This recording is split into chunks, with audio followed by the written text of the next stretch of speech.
L'international est là, mesdames et messieurs. Aujourd'hui, nous allons mettre l'accent sur l'éducation, la formation. Et aujourd'hui, avec Patrick Balelo, il n'est peut-être plus à présenter, nous allons essayer un peu de parler de ce secteur qui aujourd'hui, en République démocratique du Congo, d'ailleurs une partie est gratuite. L'école gratuite dans le secteur primaire. Mais cela pose énormément de problèmes, on l'a vu. Est-ce que cette réforme, c'était vraiment... on devait le faire maintenant, au début juste de cette alternance. Patrick Balelo, très heureuse de vous recevoir. Je vous en prie, madame. Mais une internaute d'ailleurs, c'est une fille avec la curiosité, m'a dit poser un peu cette question à Patrick Balelo. Pourquoi il a des dreadlocks? Qu'est-ce que vous voulez revendiquer par le dreadlocks? C'est vraiment en dehors, mais c'est l'international. Parce que moi, je suis souvent, c'est que les Occidentaux, entre parenthèses, disent des dreadlocks, c'est une coiffure des voyous, c'est une coiffure des gens qui fument, permettez, et tout ça. C'est vraiment... on ne permet pas ça dans certains milieux en Occident en général. Mais pourquoi vous arborez fièrement ces dreadlocks aujourd'hui? Au fait, dans notre monde aujourd'hui, les gens veulent de personnes qui soient sincères. Et de personnes sincères, en réalité, ce sont des personnes qui doivent être vraies. Quand vous êtes vrai, donc c'est que vous êtes authentique. Vous comprenez cela? Être authentique, c'est être soi. Je préfère me présenter tel que je suis plutôt que d'imiter ce que je ne suis pas. Le plus important aussi, je me dis, c'est pas la couverture du livre, c'est ce que je offre à l'intérieur, au fait. Parce que c'est qui est plus important. Mais la couverture est très importante, parce que ça attire, parce qu'on met aussi beaucoup sur l'emballage. Quand l'emballage aussi n'attire pas, on n'est pas très sûr du contenu non plus. La couverture est très importante dans une société humaine. Oui.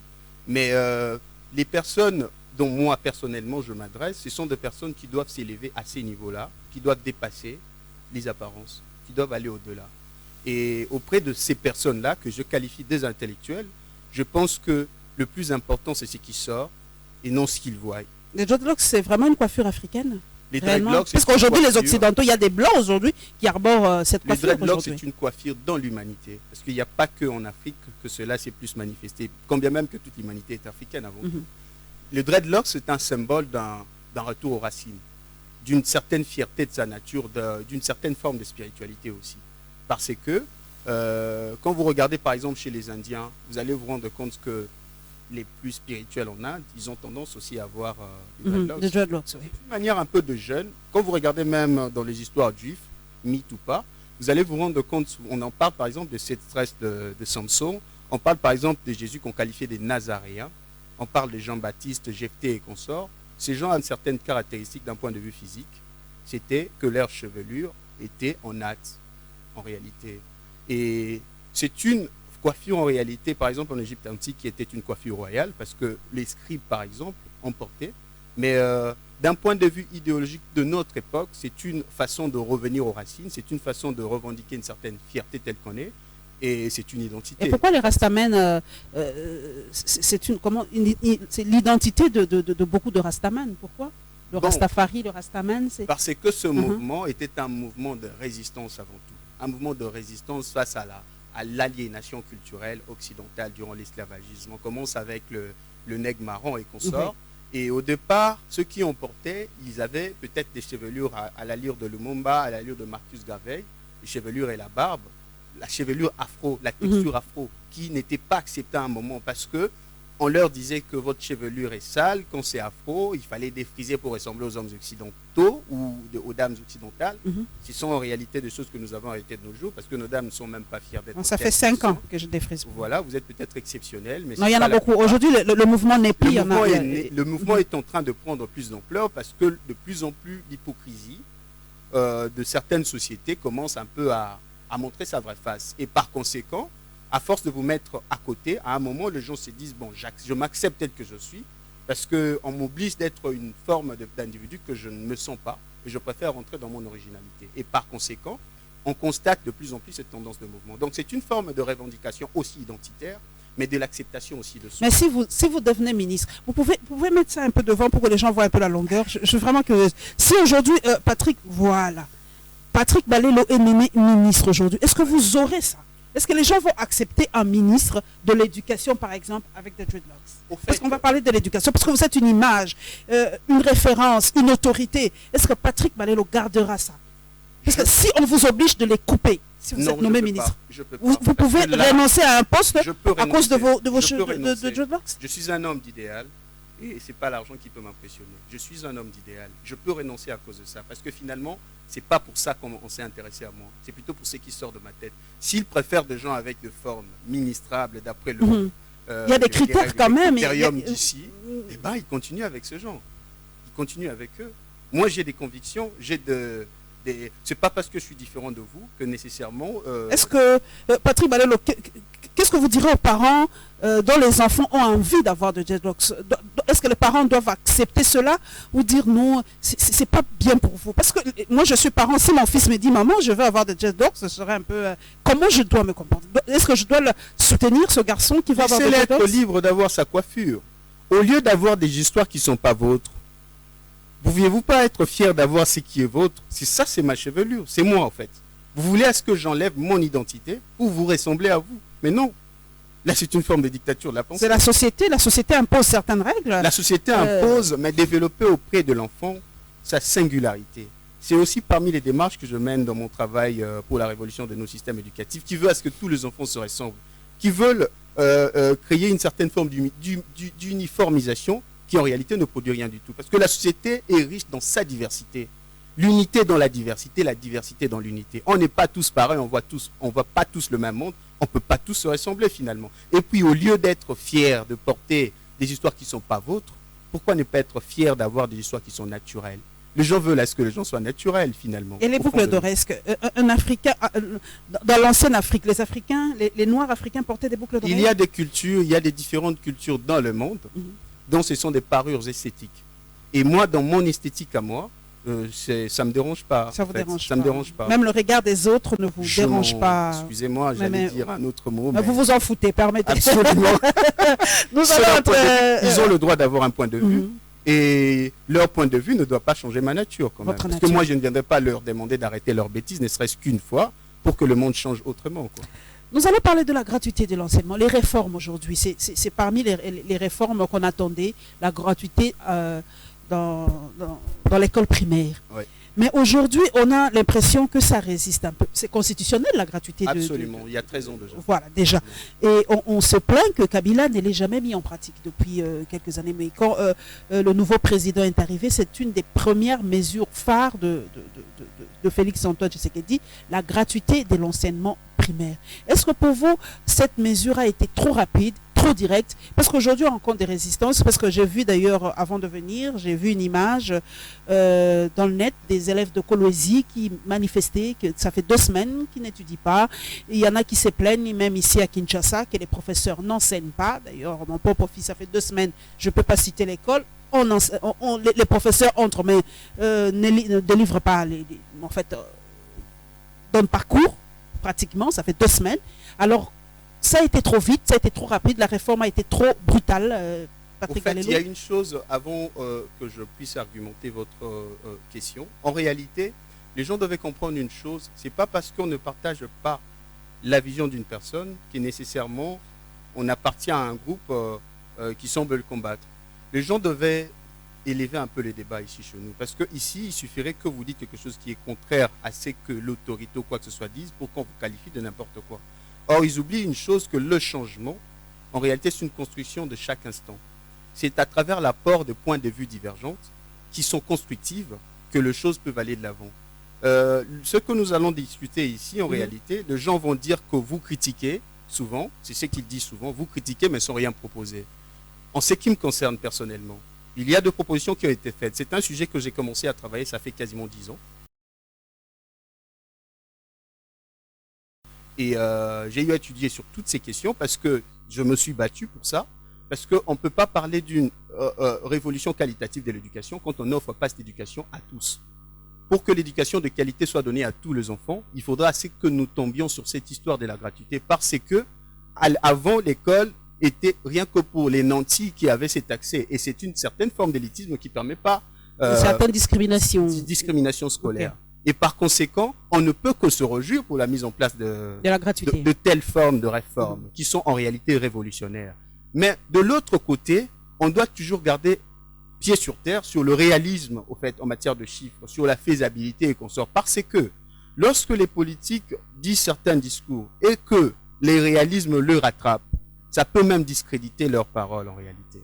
Et si je dois revenir par rapport à cette histoire de la gratuité, d'abord par rapport au combat et ce que j'ai eu à mener, il y a des propositions concrètes qui ont commencé depuis l'ancien système, sous Kabila, qui continuent jusqu'à l'instant où je suis en train de parler, qui sont sur les tables de qui de droit.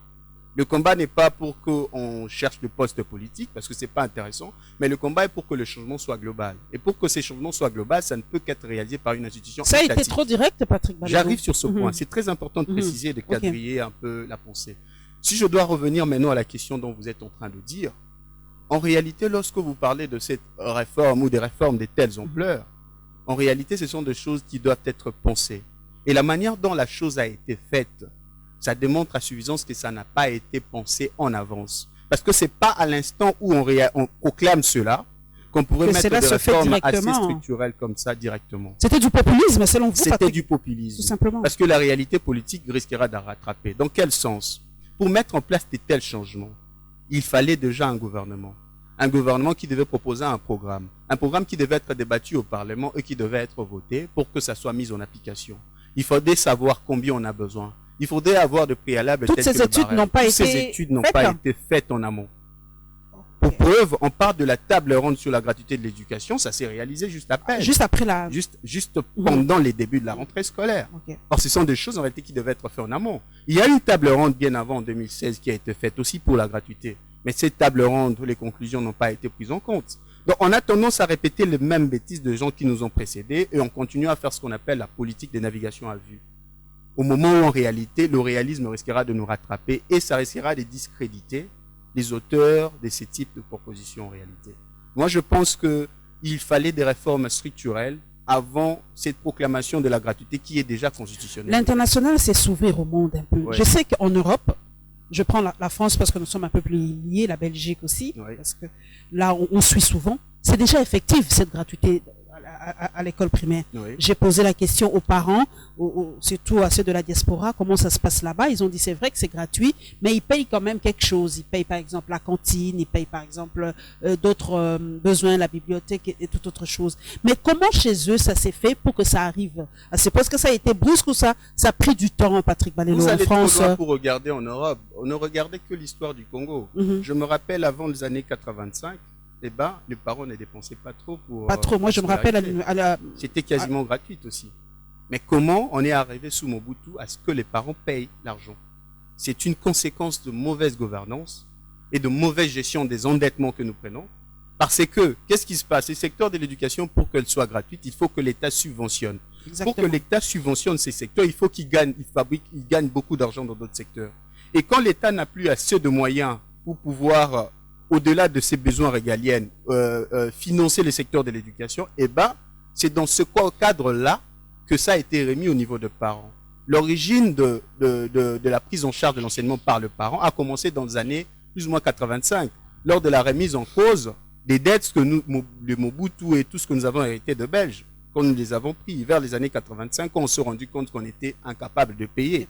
Et quand la Banque mondiale a eu à proposer une nouvelle politique pour pouvoir récupérer son argent, qui était le plan d'ajustement structurel. De Kengo, je me rappelle. Kengo Adondo. Le plan d'ajustement structurel consistait à quoi? Puisque vous êtes incapable de solder vos dettes, parce qu'il y avait trop d'intérêts, malgré que vous payez, mais vous n'arrivez toujours pas, les intérêts grossissaient énormément, certains dirigeants sont décidés qu'on ne peut plus payer. Je ne sais pas si vous vous rappelez du discours de Mobutu au niveau des Nations Unies ou de Thomas Sankara.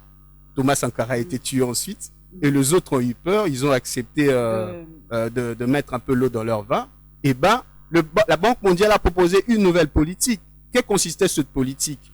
On entre dans la gestion de vos histoires publiques pour qu'on puisse capter l'argent direct à la source et qu'on puisse rembourser nos dettes. Et puis on cible des secteurs en réalité qui produisent plus d'argent. Les mines, l'énergie et consorts. On récupère notre argent à la source. Les douanes, les taxes et consorts.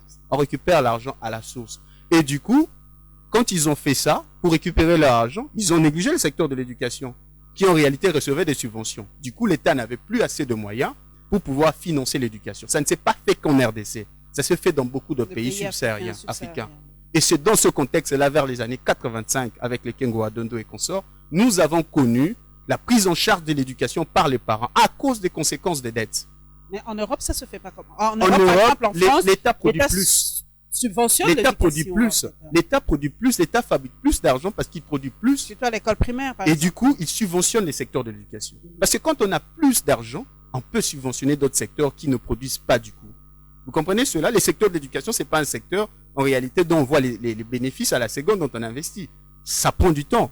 Et par conséquent, il faut créer d'autres sources qui doivent générer plus d'argent pour pouvoir prendre le superflu et le verser dans le secteur de l'éducation pour essayer un peu de compenser les dépenses que peut faire le parent.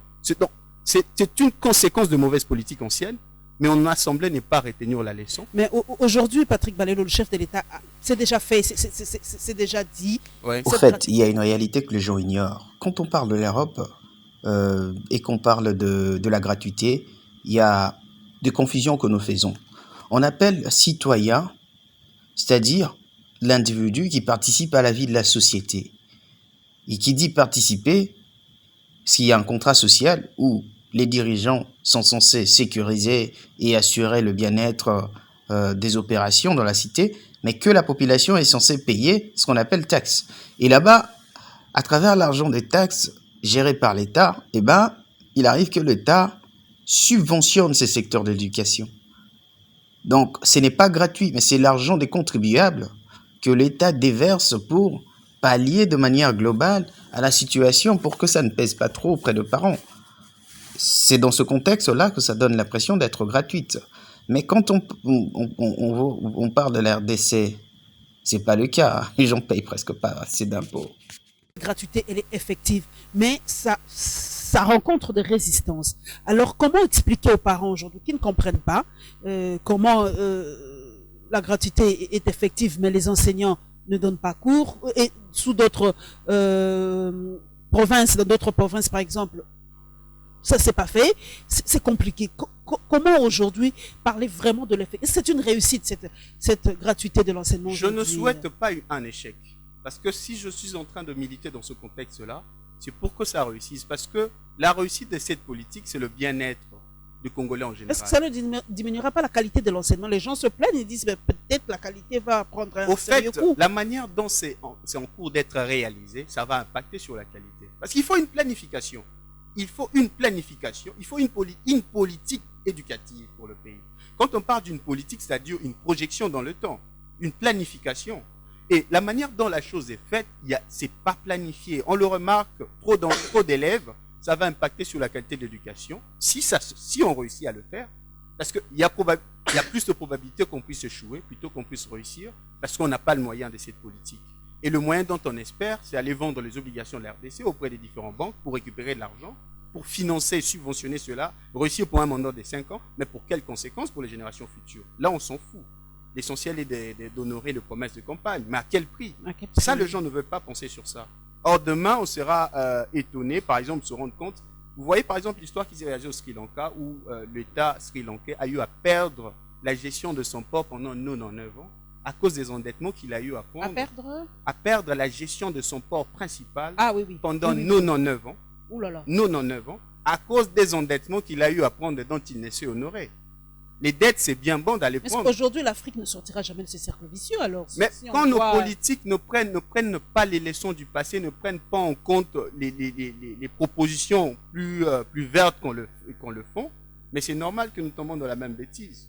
Nous faisons des politiques de navigation à vue. Nous ne regardons pas l'histoire pour comprendre d'où nous venons, pour comprendre où nous devions aller. Mais nous semblons répéter, chacun vient répéter la même bêtise que son prédécesseur, tout en ne tenant pas compte des erreurs qui étaient déjà passées. On semble aller sur ce voie-là. Parce qu'en réalité, ces endettements, si par exemple on se dit qu'on doit prendre de l'argent auprès des institutions internationales pour réussir cette histoire de la gratuité. Parce que la Banque mondiale, la Banque mondiale a dit ça semble être le cas. La Banque mondiale ne donne pas son argent. Ou le FMI, ou je sais pas, mais les institutions de Bretton Woods disent qu'ils vont nous accompagner dans cette gratuité. C'est pas de l'aide. C'est quoi? C'est pas de l'aide? Ce sont des prêts. Ce sont des prêts qui doivent être remboursés avec intérêt. Waouh. ça n'a jamais été gratuit. Ce sont des prêts qui sont remboursés avec intérêt. Et de pays à haut risque tels que chez nous ici, avec la mauvaise gouvernance et beaucoup d'autres histoires, l'insécurité financière et consorts, eh bien, ceux-là qui empruntent de l'argent, ils demandent à des taux d'intérêt excessifs. Et ces taux d'intérêt, nos États souvent ne sont pas en mesure de soutenir la dette. Et quand vous n'êtes pas en mesure de soutenir la dette que vous avez prise, le risque c'est quoi? Vous vendez vos obligations. Ils vont récupérer certains secteurs. Aujourd'hui, beaucoup de gens s'étonnent par exemple que la régie des eaux, la SNEL, tente à devenir relativement privée. Oui. Avec quelles conséquences? Ce sera la cherté des factures et consorts. Demain, les gens seront surpris que le port de Matadi nous appartient. Ou par exemple, telle route, le péage est récupéré ailleurs. Tout ça, ce sont des conséquences de politiques non pensées ou mal pensées. Mais cette gratuité, comment normalement ça devait se faire? Parce que je savais que vous avez déjà réfléchi sur ça. On a dit que ça a été précipité, ça peut-être été du populisme. Mais comment ça devait se faire? Au fait, si je dois est-ce qu'on devait y aller crescendo par rapport à cette si je dois étaler la manière dont moi je pensais, c'est toute une émission qui va nous prendre beaucoup d'heures en réalité. En quelques mots, il faut des réformes structurelles. Il faut de réformes structurelles. Il faut que ça passe au Parlement. Il faut que les choses soient faites palier par palier. Ça ne pourrait pas se faire cette année. Ça devait prendre combien Ça devait prendre, moi dans mon plan en réalité, pour réaliser une gratuité effective. Dans mon plan, pour réaliser une gratuité effective et aussi révolutionner notre système éducatif de la manière dont je l'avais planifié, j'avais imaginé une histoire d'au moins 6 ans. 6 ans. Pour réaliser cette réforme structurelle. La mise en place, par exemple, de comment on appelle ça la partie de la Constitution qui traite la question de l'éducation, des lois pour le secteur de l'éducation, qui doit passer au niveau du Parlement, défendu, passer au Sénat et puis promulgué par le chef de l'État pour que ça soit appliqué. Il nous fallait, et puis essayer de faire ces changements périodiquement. Ça devait nous prendre plus ou moins 6 ans pour que le changement soit effectif.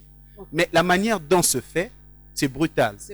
C'est brutal et il y a plein de risques. Mais pour réussir cela, on risque encore de revenir en arrière en faisant les politiques passées de l'endettement. On n'avait pas consulté les professeurs, est-ce qu'on n'avait pas consulté d'autres partenaires comme les syndicats, la SIECO et autres? On ne les avait pas consultés avant de lancer cette réforme? Parce qu'aujourd'hui, je ne sais pas. Je ne saurais pas. Il n'y avait pas eu même une tripartite entre les parents, les syndicats, les professeurs pour lancer cette... Il y a des réunions qui se font à ces niveaux-là, parce que par exemple, la table ronde, on a pu inviter des experts de la société civile. Je n'ai pas pris part à ces travaux, mais qu'est-ce qu'on a proposé exactement? Qu'est-ce qu'on a proposé de concret? Pas grand-chose. Pas grand-chose de réaliste. On a proposé les impôts sur la gratuité de l'enseignement. L'impôt sur la gratuité. L'impôt. Donc c'est nous les parents qui devons... Non, l'État va mettre en place une structure qui doit prélever des taxes. Qui doit prélever des taxes dont l'argent va servir au financement de la gratuité de l'éducation. L'État a déjà une partie de l'argent. Il doit avoir plus ou moins 300 millions de dollars dont il a eu à avoir durant tout ce temps. Mais il faut au moins 2,6 milliards de dollars. Mais avec le budget, je ne sais pas, parce que cette session est budgétaire, bon, on n'a pas encore le chiffre exact. Je crois que Ilunga Kamba est en train de préparer ce projet de budget. Mais j'ai ouï dire que l'enseignement aura au moins 20% cette année. 20% avec quel budget? Mais de ce qu'on aura, je ne sais pas ce qu'il y a. Quand vous regardez par exemple la croissance que a connue notre pays, qui est, je pense, aux alentours de moins de 4,5%, la manière dont ça évolue, je doute fort qu'on peut avoir un budget qui peut dépasser les 6 milliards, je doute. Si même pas le 8 milliards, je doute. Il faut d'abord qu'on soit en mesure d'ajouter au moins dans ce que nous avons ici, la possibilité d'avoir au-delà de 2 milliards. Déjà, on peine pour ne fût-ce qu'avoir ce budget ici. Parce que, vous connaissez comment le budget est signé. Chaque ministère propose des politiques sur comment ils peuvent avoir de l'argent. Et le ministère de budget arrive à mettre tout ça ensemble pour évaluer un peu combien toutes ces dépenses pourraient nous faire, combien on peut faire entrer et combien on doit dépenser. Sur base de ça, ça passe au niveau du Parlement qui doit être débattu. Le Parlement essaie de faire le toilettage. En plus de ce toilettage, aussitôt que se fait, ça passe au niveau du Sénat. Le Sénat fait le dernier toilettage et le chef de l'État le promulgue comme la loi des finances. Sur base de cette loi-là, c'est comme ça que le pays va être dirigé au cours de l'année qui commencera. On va donner à la Banque mondiale pour qu'ils produisent l'argent, pour qu'on réalise le budget tel que prévu. Et ce budget, il faut soit que vous fassiez plus de bénéfices, dont on appelle des excédents budgétaires, et si vous n'arrivez pas à faire plus de bénéfices, ne fût-ce que rembourser ce que vous avez demandé, chose qu'on a des difficultés à réaliser, souvent on est en déficit budgétaire. Donc, les prévisions dont on a fait, on a du mal à respecter cela. Et quand vous êtes en déficit budgétaire, vous êtes obligé d'aller emprunter dans d'autres structures bancaires ailleurs. Et cette réforme, c'est vrai que nous parlons de fois de gratuité. Ça, c'est peut-être la forme, hein, Oui. et tout ça. Mais le fond de l'enseignement en République La démocratique, qualité de la l'enseignement. qualité, c'est ça. Ouais. La forme, c'est la gratuité. Et tout. Mais le fond, Patrick Balelo, est-ce qu'on ne peut pas changer aussi le fond? Parce qu'aujourd'hui, quand je vois en Europe, c'est l'international. Oui. Les gens sont beaucoup plus focalisés ou mettent l'accent sur leur propre richesse. Par exemple, on commence déjà à apprendre telle langue, on commence déjà à avoir telle filière pour... C'est pour d'abord le développement de leur propre pays. Aujourd'hui, on a plein de juristes, par Oui. exemple. C'est peut-être pas par rapport à la gratuité, mais ça commence par là. L'orientation. On a plein de juristes, mais on n'a pas des experts, par exemple, en forêt. Au fait, On n'a pas des experts, par exemple, en quelque chose qui peut booster l'économie nationale. Ça commence déjà dès la maternelle. Moi, j'ai suivi des documentaires sur ça, les filières déjà. On regarde les enfants, c'est que celui-là peut faire ça, peut faire pour le développement de son pays. Nous, on éduque pourquoi? Je veux être juriste, pourquoi? Pour la forme ou pourquoi? à C'est ça l'instant, le nous but sommes de en l'éducation. à l'instant, nous sommes en train de faire des choses juste pour la forme. Exactement. On est en train de faire juste pour la forme parce que on a appris qu'il fallait qu'on réalise l'école pour pouvoir accéder à la vie réelle de la société. Mais on ne s'intéresse pas à la qualité. Et la question était de... L'orientation, par exemple, la production on déverse sur le marché, Patrick, par exemple, beaucoup de juristes, comme je l'ai dit, Oui. mais il n'y a pas des experts, par exemple, des spécialistes en forêt. Non, Il y a la pas de réalité du spécialistes monde, par rapport à notre pays. la C'est pas notre réalité, la développement. réalité du monde telle qu'elle est de nos jours, en Mhm. réalité, le système sociétal mondial qui a été inspiré du capitalisme ou du libéralisme occidental a atteint ses limites. Quand vous remarquez bien toutes les sociétés occidentaux, vous allez vous rendre compte que ça atteint les limites en matière de la manière dont ça doit évoluer. Et par conséquent, toutes les sociétés sont en train de repenser Exactement. la manière de former leurs individus. Parce qu'il y a beaucoup de choses, il y a beaucoup de mutations d'un point de vue énergétique, d'un point de vue sociétal, d'un point de vue économique qui doit être fait parce que le Mais nous, libéralisme a on atteint est ses toujours limites. dans les mêmes... Nous sommes en train de singer les passés de ces gens qui ont déjà atteint les limites du moment où en réalité on peut créer d'autres paradigmes qui sont propres à nous. Et quand les Est-ce gens que doit-on s'efforcent, faire le primaire, le secondaire, l'université? Toujours je propose, moi, dans ma Qu'est-ce que vous proposez? révolution, dans ma révolution, j'ai proposé autre chose, différemment de oui, tout oui, ça. c'était quoi?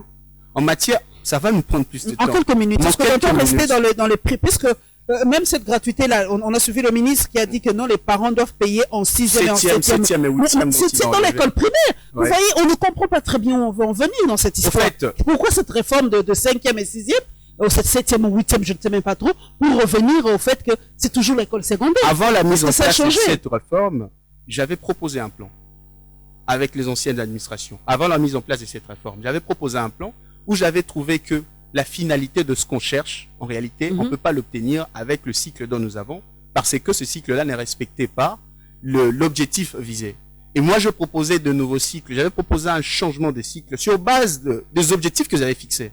Sur base de ces objectifs-là, créer des individus ayant suffisamment de racines dans le contexte d'ici, mais aussi des arts intellectuels pour pouvoir développer ce pays de manière tout Exactement. azimut, d'après leur potentialité naturelle. Sur base de ça, j'avais créé d'autres formes de cycles dans l'étude que j'avais fait sur la psychologie de l'enfant congolais.